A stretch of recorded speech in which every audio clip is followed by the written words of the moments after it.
kabar Bapak Ibu guru hebat di Indonesia? Perkenalkan, saya Ida Rahmawati, guru SMP Negeri 1 Ampel Gading, calon guru penggerak Angkatan 7 Kabupaten Malang. Pada kesempatan kali ini, saya akan memaparkan koneksi antar materi, kesimpulan, dan refleksi pemikiran Ki Hajar Dewantara. Kali ini, saya akan merefleksi diri saya melalui 3 pertanyaan. Yang pertama, apa yang saya percaya tentang peserta didik dan pembelajaran di kelas sebelum saya mempelajari modul 1.1? Kedua, apa yang berubah dari pemikiran atau perilaku saya setelah mempelajari modul ini?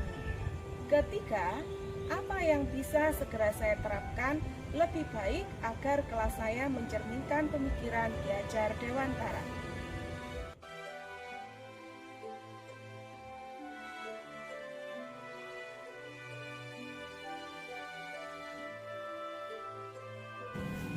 Saya percaya tentang peserta didik dan pembelajaran di kelas sebelum mempelajari modul 1.1 bahwa yang pertama, peran guru lebih dominan. Sering kita merasa pada saat kita menyampaikan materi, kita merasa letih, lelah, kehabisan tenaga. Itu tandanya peran kita lebih dominan daripada anak-anak. Kita terlalu banyak memberikan potongan-potongan informasi tanpa menggali potensi mereka. Yang kedua, peserta didik kurang termotivasi. Kadangkala saat kita selesai menjelaskan, suasana kelas menjadi riuh. Ketika kita memberikan pertanyaan, adakah yang perlu ditanyakan? Apakah anak-anak sudah paham? Mereka justru terdiam. Nah, di sini kita akan berpikir apakah mereka paham ataukah mereka tidak mengerti dengan apa yang kita jelaskan. Jadi kebanyakan peserta didik itu menjadi pasif dan kurang termotivasi. Yang ketiga, suasana kelas yang tertib, disiplin, dan peserta didik paham menjadi fokus utama saya. Jadi saya sebelum mempelajari modul 1.1 merasa senang jika suasana kelas itu tertib, anak-anak fokus atas penjelasan saya. Yang keempat, kurang memahami karakteristik peserta didik. Seperti yang saya sebutkan di atas tadi, saya merasa puas apabila anak-anak di kelas itu bisa mengikuti pembelajaran dengan baik, fokus dengan penjelasan-penjelasan saya. Tetapi dalam hal ini saya menjadi kurang memahami karakteristik mereka, kurang memahami gaya belajar mereka. Padahal ada anak-anak yang gaya belajarnya itu bisa melalui visual, bisa melalui kinestetik, atau melalui audio, dan saya kurang memahami hal tersebut. Yang kelima, saya terlalu fokus pada pencapaian materi dan KKM. Jadi saya lupa bahwa saya harus menanamkan atau menggali karakter mereka. Saya terlalu fokus kepada bagaimana caranya materi itu selesai dan anak-anak bisa mencapai nilai sama atau lebih dari KKM. Yang terakhir, saya merasa gagal jika banyak peserta didik tidak tuntas dalam penilaian. Mereka tidak mengerti atau nilainya rendah, itu akan menjadi suatu kekecewaan bagi saya.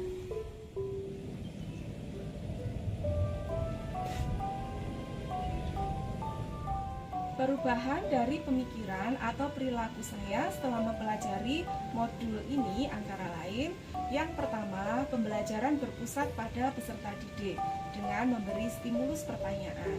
Sebelum kita menyampaikan materi atau pembelajaran, sebaiknya kita menyampaikan stimulus berupa pertanyaan untuk menarik antusiasme peserta didik mengikuti pembelajaran pada hari itu. Kita berikan pertanyaan-pertanyaan atau kita berikan kesempatan mereka untuk bertanya. Yang kedua, menghargai gaya belajar peserta didik serta memberi apresiasi agar mereka lebih termotivasi.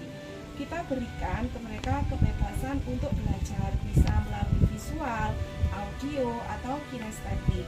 Kemudian jangan lupa ketika selesai mengerjakan tugasnya, kita berikan reward.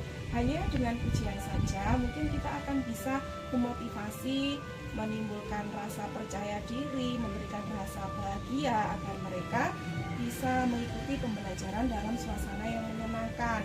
Misalnya, wah bagus sekali, hebat sekali, ayo lanjutkan.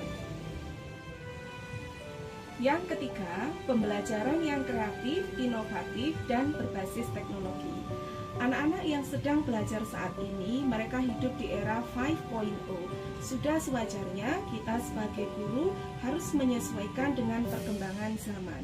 Saya mulai mencoba memberikan kesempatan kepada peserta didik untuk menuangkan ide-ide kreatifnya dalam mengerjakan tugas melalui desain grafis instan yang mudah digunakan seperti Pixel Lab, Canva, dan kemudian hasil akhirnya bisa mereka sosialisasikan lewat Instagram atau lewat YouTube, lewat TikTok, lewat media-media sosial yang mereka sukai.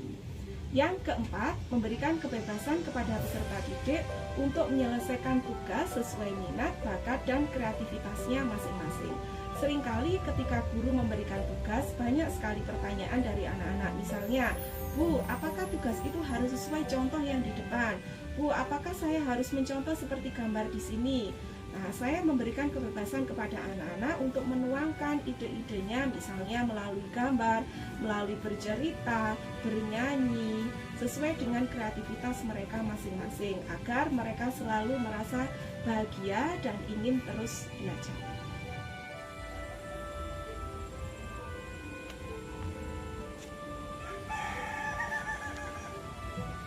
Penerapan yang segera saya lakukan di kelas agar mencerminkan pemikiran Ki Hajar Dewantara seperti yang pertama, menuntun bukan menuntut. Ketika anak dilahirkan bukanlah seperti kertas yang kosong, tapi mereka sudah membawa karakternya, sudah membawa bakatnya. Nah, tugas kita sebagai guru adalah memunculkan potensinya, bukan mengisi mereka dengan potongan-potongan informasi, menuntun mereka menuju kehidupan yang selamat dan bahagia setinggi-tingginya. Yang kedua, pembelajaran sesuai dengan kodrat alam dan kodrat zaman. Kodrat alam bahwa anak-anak itu kodratnya adalah bermain. Maka jangan lupa kita menciptakan pembelajaran yang menyenangkan dengan menyelipkan game-game dalam materi kita. Sesuai dengan kodrat zaman bahwa saat ini teknologi sangat dekat dengan anak-anak, maka jangan lupa juga kita sajikan pembelajaran tersebut dalam kemasan teknologi. Yang ketiga, mengutamakan aspek budi pekerti. Di sekolah kami, yaitu SMP Negeri 1 Ampel Gading, dilaksanakan yang namanya Jumat Religi.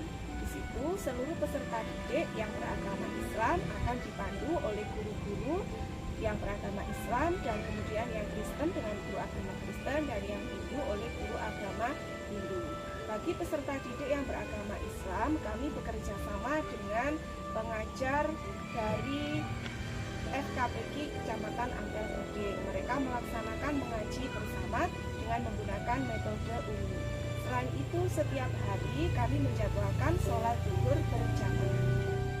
Yang keempat, saya mulai menerapkan pembelajaran berdiferensiasi. Sebagai seorang guru, sudah seyogyanya kita melayani kebutuhan anak-anak yang beragam, mulai dari karakter yang berbeda, gaya belajar yang berbeda. Saya coba mengakomodasi semuanya dalam keterbatasan waktu dan sesuai dengan kemampuan saya. Yang kelima, pembelajaran berbasis kearifan lokal. Di zaman yang sudah modern ini, sesuai dengan perkembangan ilmu pengetahuan dan teknologi, semakin banyak anak-anak yang melupakan kebudayaan mereka. Maka mari kita mulai dari sekarang untuk menyisipkan atau mengkaitkan materi pembelajaran kita dengan kebudayaan tempat mereka lahir dan dibesarkan. Yang terakhir, saya mencoba menyajikan pembelajaran yang interaktif dan menyenangkan dengan diskusi, kemudian tanya jawab, dan tidak lupa memberikan umpan balik di setiap akhir pembelajaran. Kesimpulannya, ada banyak pemikiran Ki Hajar Dewantara yang sangat luar biasa yang bisa segera kita implementasikan dalam proses pembelajaran di dalam kelas. Salah satu contohnya, anak itu tidak terlahir seperti kertas putih yang kosong, yang dengan seenaknya kita bisa melukiskan atau mewarnai dalam kehidupannya. Akan tetapi, anak itu sejatinya sudah membawa garis samar-samar, bagaimana kita menuntunnya untuk menebalkan garis samar tersebut. Pendidikan tidak hanya sekedar mentransfer ilmu pengetahuan, tetapi kita juga harus menuntun mereka untuk memiliki budi pekerti yang baik.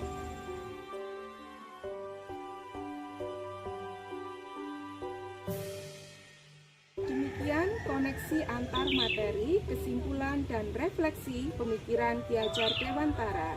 Apabila ada tutur kata yang salah, mohon dimaafkan. Semoga bermanfaat. Salam guru penggerak, guru bergerak Indonesia maju. Wassalamualaikum warahmatullahi wabarakatuh.